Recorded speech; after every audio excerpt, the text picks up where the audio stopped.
Avec une population qui ne cesse de croître, Ouagadougou, la capitale du Burkina Faso, doit constamment relever un grand défi, celui de la sécurité alimentaire. Un défi colossal du fait de l'irrégularité des pluies, avec comme conséquence la réduction des stocks alimentaires. De fait, depuis les années 70, l'agriculture urbaine et périurbaine occupe une dimension socio-économique très importante au Burkina Faso en général et à Ouagadougou en particulier. Dans le programme du conseil municipal de la ville de Ouagadougou, nous avons placé l'agriculture périurbaine comme étant une de nos priorités. C'est pourquoi nous avons monté des projets et avec l'ONG Magnétise qui est une ONG italienne, nous avons pu avoir un certain nombre de financements, d'accompagnement, d'encadrement de toutes ces femmes et de tous ces hommes qui s'occupent d'alimenter la ville de Ouagadougou en légumes frais tous les matins. Ici, mis en œuvre depuis 2018, le projet Entreprise sociale innovatrice et participation des migrants pour l'inclusion sociale au Burkina Faso vise à impacter durablement le secteur de l'agriculture urbaine et périurbaine dans la commune de Ouagadougou. L'objectif est de conférer à l'autorité communale une maîtrise de la filière agriculture urbaine au sein de la ville, de déceler les bonnes pratiques en la matière et de définir un plan d'action de renforcement des capacités des acteurs exerçant dans ce secteur. Pour y arriver, le projet a d'abord entrepris une vaste étude du secteur de la maraîchiculture dans la commune en vue de disposer de données fiables sur les acteurs et une cartographie des sites maraîchers.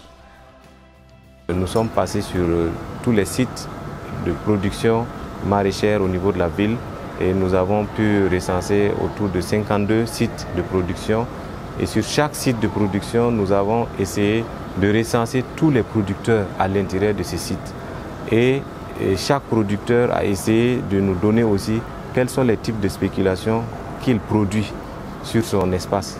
Au total, près de 3500 maraîchers exerçant sur plus de 400 hectares sont recensés. Ce recensement, conduit avec l'appui d'un cabinet spécialisé, a permis aussi de faire un diagnostic de l'activité de la maraîchiculture, notamment des potentialités qu'elle regorge, mais également des difficultés que vivent ces acteurs. Au nombre des difficultés exprimées par ces maraîchers, le manque de matériel et le besoin en formation, notamment au niveau des femmes, qui représentent par ailleurs plus de la moitié des maraîchers recensés. Nous sommes dans un contexte où on se dit que les femmes sont plus vulnérables et d'ailleurs notre recensement effectivement l'a témoigné que les femmes représentent plus de la moitié des maraîchers de la ville de Ouagadougou. Alors étant donné d'abord qu'elles sont plus vulnérables en termes d'équipement parce que dans notre base de données nous avons ces informations donc, et encore elles représentent plus de la moitié.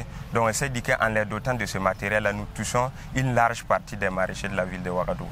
Au regard de ces moyens limités, seulement 201 femmes peuvent bénéficier de cet appui dans le cadre de cette phase du projet. Se pose alors pour les partenaires de mise en œuvre, notamment la mairie, le ministère de l'Agriculture, l'ONG Magnétise, la Fondation Accra et l'Association des maraîchers, le défi d'un choix objectif des bénéficiaires. Un comité multiparti est mis en place à cette fin par l'autorité communale via un arrêté municipal. Il est dirigé par le responsable de la commission environnement et développement de la commune de Ouagadougou et travaille sur la base d'une méthodologie clairement définie. La méthodologie que nous utilisons, c'est que nous avons une demande très forte, mais l'offre est, enfin une offre, la demande en tout cas est là, mais le matériel que nous avons ne peut pas couvrir tout le monde. Donc il fallait bien sûr trouver des critères qui permettent de donner les kits-là à celles qui méritent le plus. C'est-à-dire, avant tout, on a appliqué des critères de vulnérabilité pour être sûr que dans les 201 bénéficiaires, il y a les personnes les plus vulnérables. Après, dans ça, on va choisir selon leurs possibilités les types de kits, les types de dons que c'est mieux pour elles. Donc voilà qu'à l'intérieur déjà une couche vulnérable, on va choisir celles qui pourront bénéficier d'une motopompe parce qu'elles ont les capacités de la gérer et après de prendre en charge les carburants et tout ça. Et après celles qui vont quand même avoir un kit de maraîchiculture et quand même bénéficier de quelque chose. Un atelier de sélection qui réunit le comité se tient.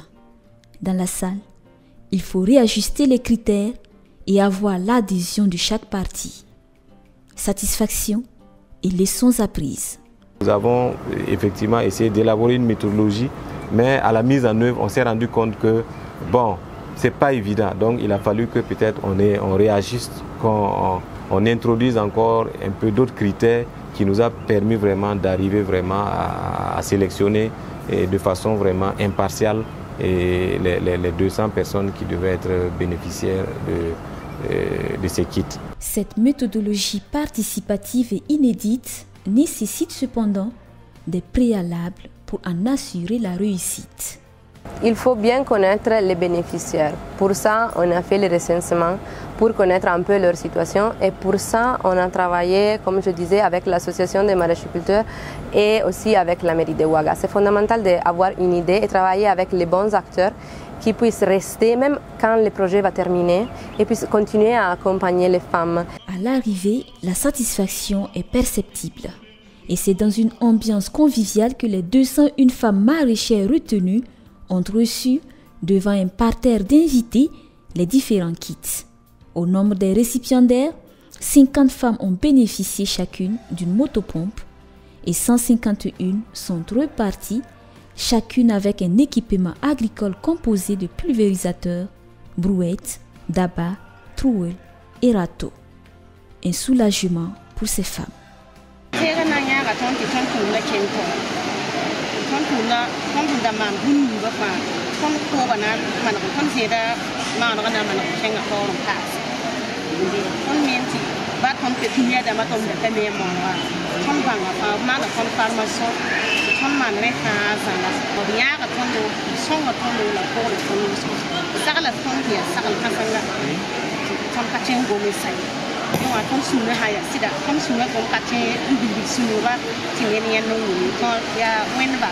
Ainsi dotés et afin de s'assurer de la qualité des matériels, notamment les motopompes, une mission composée des partenaires et de techniciens se porte sur le site maraîcher.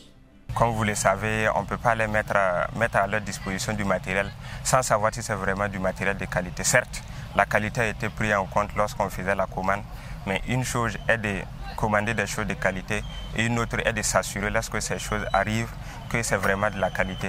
Pour les femmes, cette dotation permettra de réduire considérablement la pénibilité du travail. Une femme qui avait peut-être une superficie un peu réduite parce que chaque matin elle doit arroser de ses propres mains, nous pensons qu'avec la motopompe elle peut doubler voire tripler et surtout réduire la pénibilité. Vous avez remarqué que ce sont des femmes un peu en âge avancé, 45-50 ans, donc c'est pas facile avec des arrosoirs, donc ça va vraiment les aider en termes de productivité et surtout en termes de pénibilité du travail. Avec l'appui du projet Manitese, en tout cas la mairie a arrivé véritablement à enlever une épine vraiment de moins.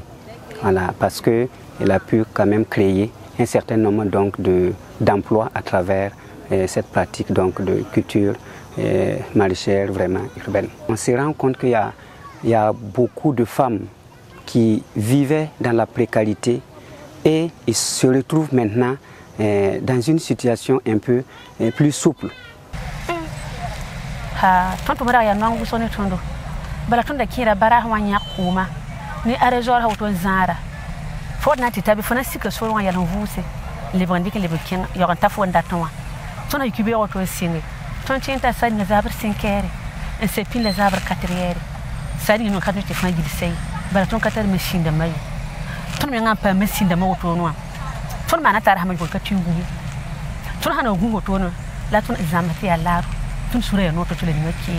Réduire la pénibilité et accroître la productivité des maraîchers, Tels sont également les objectifs poursuivis par la mairie de Ouagadougou et l'ONG Manitese en implantant sur le site de la ceinture verte de la commune, à Kambouinsan, un château d'eau solaire de 13 mètres cubes en 2019.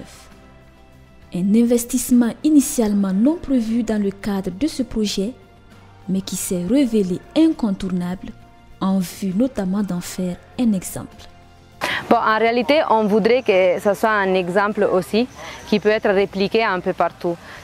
Si vous voyez ici autour de cette partie de ceinture verte, il y a beaucoup d'espaces qui sont laissés sans rien et qui serait très important de valoriser. Donc, si des autres partenaires techniques et financiers pourront accompagner la mairie à réaliser d'autres coins comme ça, pour permettre à toutes les femmes, et à tous les hommes aussi, mais bien sûr les femmes en première place, de cultiver, ça serait bien. C'est quelque chose qui ne demande pas trop d'efforts et trop d'argent, mais qui vraiment améliore la vie des femmes. On interpelle effectivement d'autres bailleurs à venir véritablement nous soutenir pour que nous puissions dérouler la ceinture verte jusqu'à la fin. Quelques mois après sa mise en service, les premiers effets bénéfiques de l'aménagement de la ceinture verte sont perceptibles.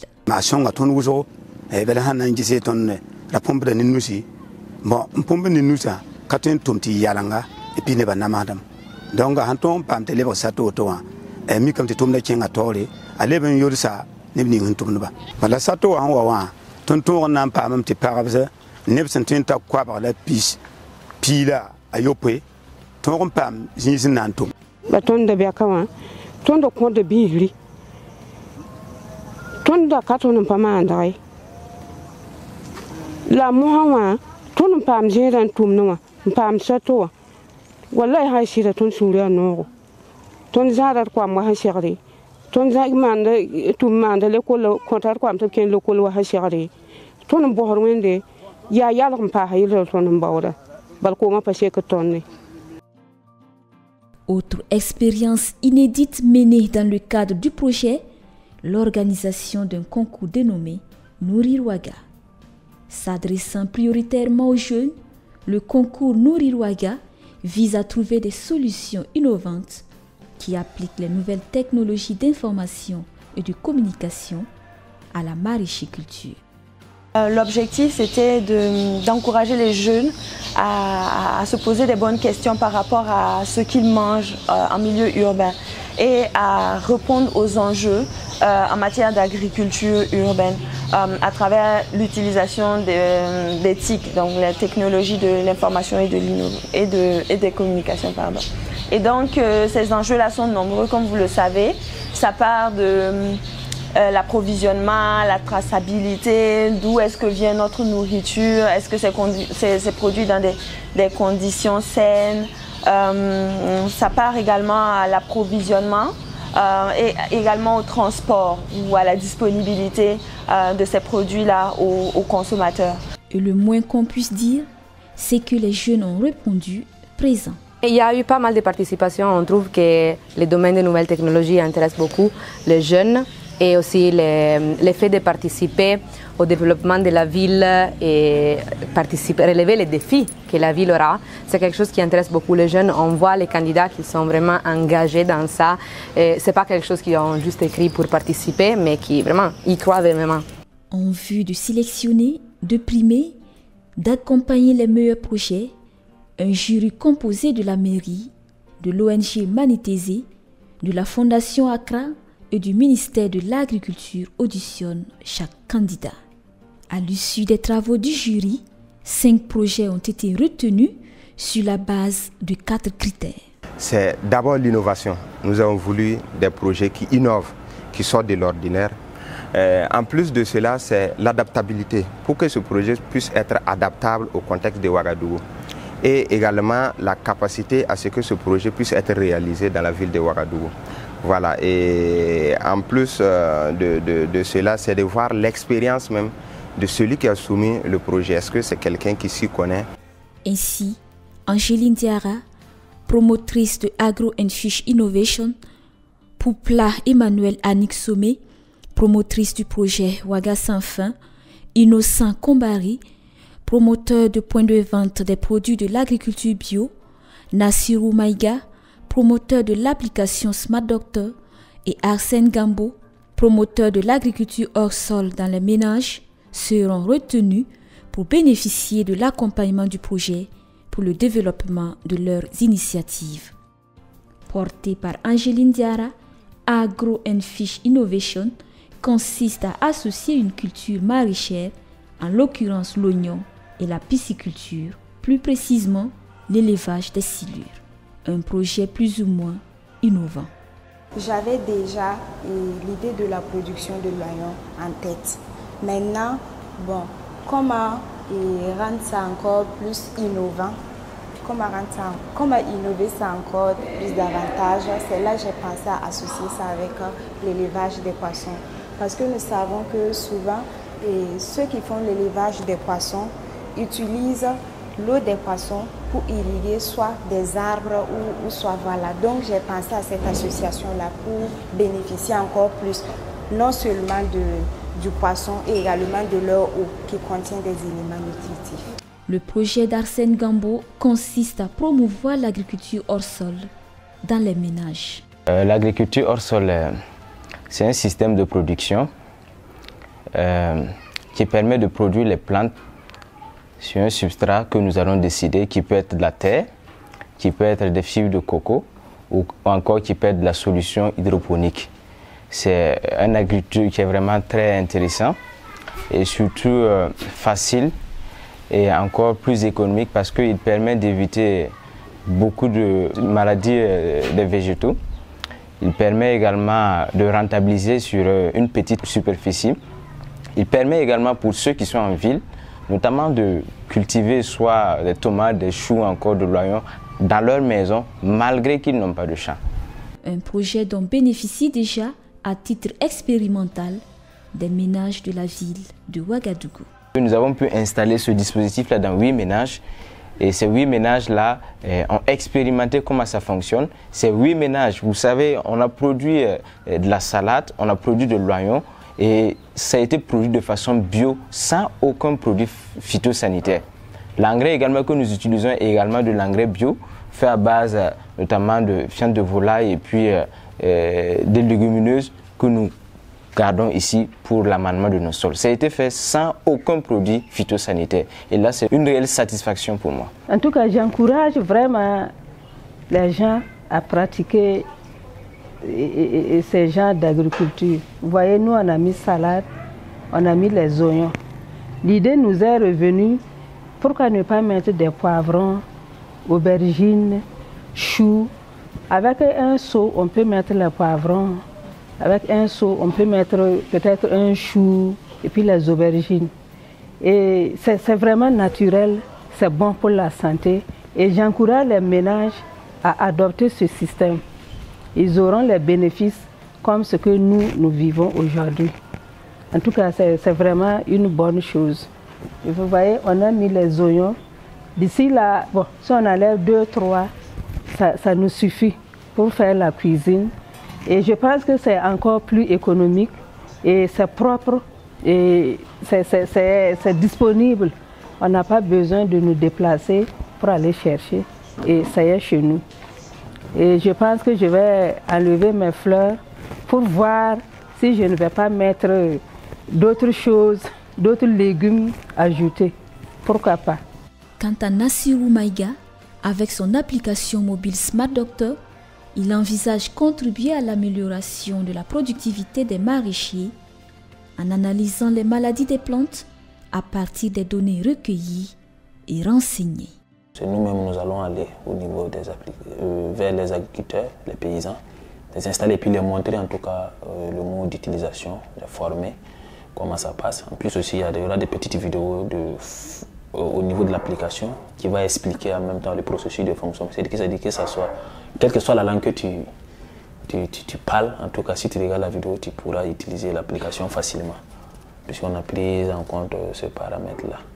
Une application mobile et web, c'est ce que propose également Poupla Emmanuel Annick Somé avec son projet Ouaga sans fin, qui non seulement permet de détecter les maladies des plantes, grâce à l'intelligence artificielle, mais intègre également une plateforme de discussion et de partage d'expériences entre maraîchers. Je prévois un forum où il y aura des discussions entre les différents acteurs et issus de la entre les différents acteurs, entre les différents maraîchers du Burkina. Donc, ils pourront s'échanger des informations sur comment produire facilement ou comment améliorer, comment se partager des expériences sur comment conserver facilement les choses. Mais également, il y a des formations sur la conservation et des formations sur la production. Également, je prévois une cartographie des zones dédiées à l'agriculture maraîchère. Enfin, Innocent Kombari, à travers le grenier bio, entend mettre en place une boutique afin de rendre disponibles aux consommateurs les produits maraîchers. Dans le grenier urbain, vous pouvez trouver toutes sortes de légumes frais. On a créé un système d'emballage bio et hygiénique. Quand tu viens, tu prends tes produits, c'est propre, c'est de qualité. Tu peux trouver de la salade, du chou, pommes de terre, des tomates, des oignons, des carottes et de tout ce qui regroupe dans les légumes frais. Avec ces différents projets, les jeunes prennent indéniablement une part active dans le défi alimentaire qui se pose à la ville de Ouagadougou. Comme eux, et bien que n'ayant pas participé au concours, un autre jeune s'est engagé à nourrir Ouagadougou de façon bio. Il s'agit de Abdul Razak Belemiégré, directeur du centre de formation en agroécologie et en agriculture biologique. Installé à Kosodo dans l'arrondissement 10 de la commune, il dispose de 0,25 hectares exclusivement dédiés aux fraises biologiques qu'il exploite depuis 6 ans. Les gens produisent de la fraise, mais cette qualité reste douteuse. Voilà. Et moi j'ai mis le focus en adaptant surtout le plant qu'on appelle stolon. Le stolon c'est le pied. Voilà, si vous voulez, on peut appeler boutu. Voilà, le stolon c'est le pied qui produit la fraise, donc c'est le fraisier, en adaptant le fraisier pour que ça puisse répondre aux conditions climatiques burkinabées et surtout d'Afrique sahélienne. Donc moi j'ai beaucoup travaillé sur la variété en adaptant une variété locale d'ici que j'ai vu mes parents produire et une variété Charlotte qui venait de France. Donc après 2 ou 3 années, j'ai pu réadapter et trouver une variété que je dirais propre à moi après ce croisement et maintenant lancer la production à l'échelle. Premièrement, la production de la fraise, c'est vrai que les Burkinabés, beaucoup ne connaissent pas la consommation de la fraise. Mais comme les maraîchers aussi multiplient leur production, bon, et puis avec la commercialisation, on arrive à les Ouagadouguens qui ont commencé à consommer la fraise. Donc la fraise aussi, le rendement c'est plus beaucoup que les autres légumes quoi. Voilà, présentement le kilo de la fraise ça tourne autour de 4000, 3750 à 4000, 1 kilo. Voilà. Donc si tu arrives à faire, même si c'est 100 mètres carrés que tu arrives à produire de la fraise, en tout cas le rendement c'est bon. L'ambition est noble, tout comme celle du projet Entreprise sociale innovatrice et participation des migrants pour l'inclusion sociale au Burkina Faso. Assurer la suffisance alimentaire de la ville capitale qui, selon les prévisions, comptera à l'horizon 2050 plus de 10 millions d'habitants. Au-delà des résultats obtenus, le projet a été l'occasion de montrer que la synergie entre partenaires est possible.